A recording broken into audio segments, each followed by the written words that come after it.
Module sport et bien-être avec Nathalie sur Super Radio.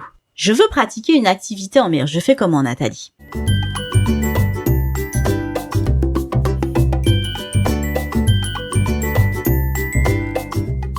Alors, pour pratiquer une activité en mer, il y a plusieurs possibilités. D'abord, la première, c'est d'utiliser du matériel sur l'eau.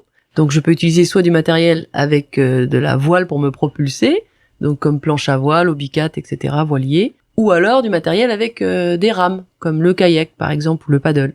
Donc ça, c'est la première possibilité. Ou l'avion.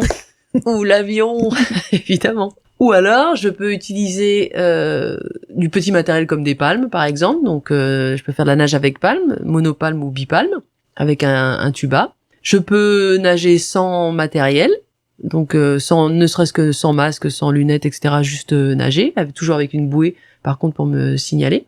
Et je peux ensuite faire d'autres activités sous l'eau, donc soit de l'apnée, soit de la chasse sous-marine, qui est un sport. Bon, c'est un petit peu étrange, mais c'est toujours une activité sportive. Ou alors de la plongée sous-marine. Alors finalement, on parle de plongée. Est-ce que tout le monde peut faire de la plongée sous-marine? Alors non, malheureusement, tout le monde ne peut pas faire de la plongée sous-marine. Il y a quelques contre-indications à la plongée. Donc, les personnes qui font de l'asthme ne peuvent pas faire de plongée sous-marine. Même le baptême est contre-indiqué, parce que si on fait une crise d'asthme sous l'eau, c'est compliqué. Les personnes qui font de l'épilepsie également. Les personnes qui font des crises psychotiques, des personnes qui ne sont pas stables émotionnellement n'ont pas le droit de faire de plongée. Les dernières personnes qui n'ont pas le droit de faire de plongée sont des personnes qui ont eu ce qu'on appelle un déchirement de la plèvre, c'est-à-dire un problème au niveau des poumons. Parfois aussi, les personnes qui ont eu des problèmes de tympan.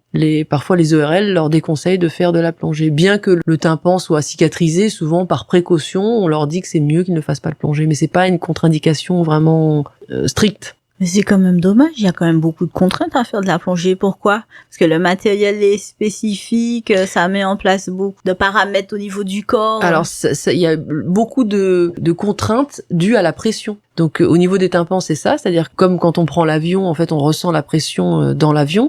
Sous l'eau, il y a énormément de pression, beaucoup plus qu'il y en a en surface.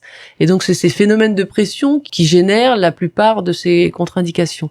Au niveau pulmonaire, au niveau des sinus aussi, si on fait des sinusites chroniques, c'est compliqué de faire de la plongée. Juste faire un baptême, c'est différent que de pratiquer de la plongée en activité régulière. Et la différence de pression génère des changements dans le métabolisme qui peuvent être problématiques suivant les personnes. Après, il y a très peu de personnes qui ont ces problématiques-là, hein, finalement. C'est une activité qui fonctionne bien, la plongée, parce qu'en fait, on découvre plein de choses qu'on ne peut pas découvrir en dehors de cette manière, finalement, sous l'eau. À la plongée, je sais même pas d'ailleurs pourquoi on met ça dans la catégorie sport, parce que ça n'est pas un sport. La plongée, c'est de la contemplation, de la méditation sous l'eau. D'ailleurs, maintenant, c'est utilisé pour les grands traumatismes comme les personnes qui ont subi des actes terroristes, etc., qui étaient ou des accidents de voiture, etc., parce que ça apaise complètement. Et pourquoi j'ai oublié de répondre à cette question-là? Parce que j'ai parlé sur les phénomènes physiques de pression, mais l'environnement autour de soi peut être considéré comme anxiogène parce que on est sous l'eau. Donc toutes les personnes qui sont pas stables psychologiquement peuvent avoir, si on fait une crise d'épilepsie ou une crise de panique sous l'eau, ça peut être compliqué. Donc ça nécessite une formation. On peut pas faire de plongée comme ça. Mais par contre, une fois qu'on est dans l'eau, sous l'eau, au milieu des poissons, on est comme dans un aquarium et c'est complètement apaisant. Alors, le module, c'est « Je veux pratiquer une activité en mer, je fais comment ?» Est-ce que pour toi, une activité en mer, ça a des bienfaits sur l'homme?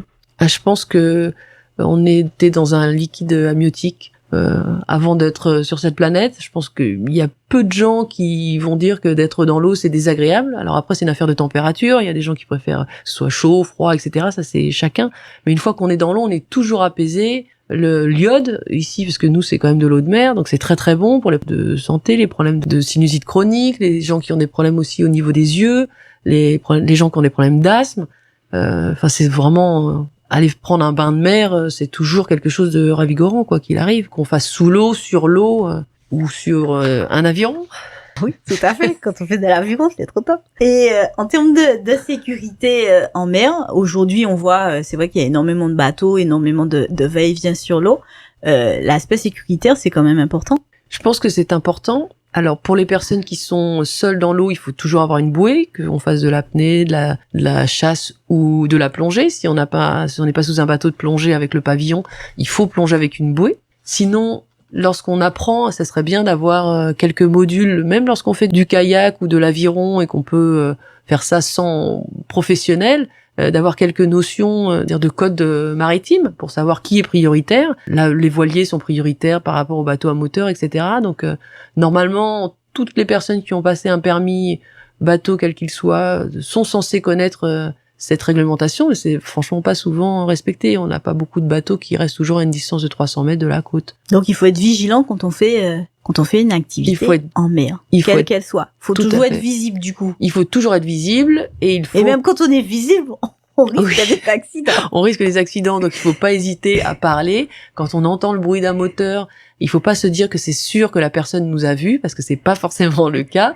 Donc bien lever la tête et puis connaître les signes d'appel de sécurité, de secours. Il y a des codes en fait qu'on fait avec les bras pour dire qu'on est en danger et qu'on a besoin d'aide. Donc lorsqu'on passe un permis, on apprend ces codes-là, mais malheureusement lorsqu'on va nager comme ça, on ne sait pas que si on frappe plusieurs fois avec un seul bras la mer, le bras tendu, en tapant sur ça, c'est un appel de secours. Donc, si un bateau passe, il va venir vous secourir. Donc, c'est important de le savoir. Oh, ça c'est bien, mais on a failli se faire. Mais par contre, là, c'était pas un appel. Je l'avais pas vu. Il était même pas à 100 mètres du bord. Même pas à 100 mètres du bord, même si on avait une bouée. Alors, la petite anecdote, c'est qu'on nageait du côté de Casse-Pilote, peut-être pas à côté plage, côté rocher, côté paysage magnifique. Et il y a eu un bateau qui venait, et malgré qu'on avait une bouée, il nous avait pas vu. Il aurait pu nous tuer. Hein. On est d'accord. Il aurait pu nous tuer. Et d'ailleurs, il le sait très bien parce que vu la façon dont il nous a traités, il s'est même pas excusé. Ouais. Il était vraiment fâché. Donc tout ça pour vous dire que les activités en mer, c'est super génial, mais il faut quand même lever la tête de temps en temps quand on nage avec masque et tuba et être prudent parce qu'en fait, on est nombreux à utiliser l'eau autour de notre île. Et on n'est pas toujours très sécuritaire en fait. Hein. Déjà, on connaît pas tous les règles. Et puis bon, il y a des accidents qui arrivent, donc il faut rester très prudent avec la mer, mais que ça reste quelque chose de magnifique de faire des activités en mer. Oui, Nathalie ? Alors, je voudrais juste rajouter quelque chose. Il faut surtout respecter la faune et la flore marine. C'est-à-dire que même si on voit un petit serpent qui sont tout à fait inoffensifs, il faut pas le tuer en pensant que c'est dangereux, etc. Faut vraiment laisser la nature là où elle est, ne pas toucher les étoiles de mer, ne pas ramasser les coquillages. Il y a une convention qui s'appelle la Convention de Washington, qui est pour protéger les animaux, et en fait c'est le 3e, ça me paraît pas, je le dis parce que c'est important, c'est le 3e trafic dans le monde, le trafic d'animaux, et en fait c'est quoi? C'est tout le monde qui ramène son petit coquillage, sa petite étoile de mer, etc. Donc avoir un petit, je sais pas moi, un petit hippocampe chez soi, etc., et l'enlever de la mer ou n'importe quoi, en fait ça appauvrit la mer. Et donc il vaut mieux avoir une mer avec peut-être des choses qui peuvent éventuellement nous effrayer, même une mer avec des requins, qu'une mer complètement vide de vie, ce qui est en train de nous arriver maintenant. Donc protégeons la mer.